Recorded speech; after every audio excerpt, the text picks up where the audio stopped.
சம்பாதித்து வாங்கி வைத்த பொருட்கள் எல்லாம் நாசமாச்சு.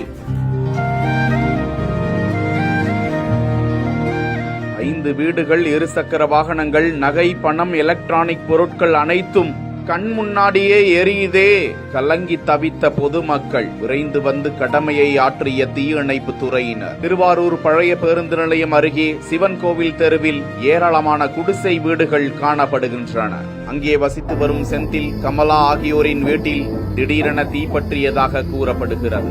அந்த தீ அருகாமையில் உள்ள ராஜேந்திரன், கார்த்திக் உள்ளிட்டோர் வீட்டிலும் மளமளவென பரவி 5 வீடுகளும் எரிய தொடங்கியது. தீயை எவ்வளவோ அணைக்க முயற்சி செய்தும் அடுத்தடுத்த வீடுகளுக்கும் பரவியது.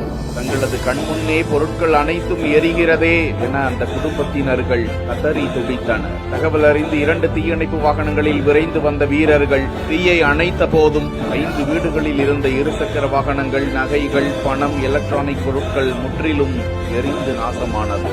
திருவாரூர் நகர காவல்துறையினர் வழக்கு பதிவு செய்து தீ விபத்துக்கான காரணம் குறித்து விசாரித்து வரும் நிலையில் அப்பகுதியே சோகமயமாய் காட்சியளிக்கின்றது.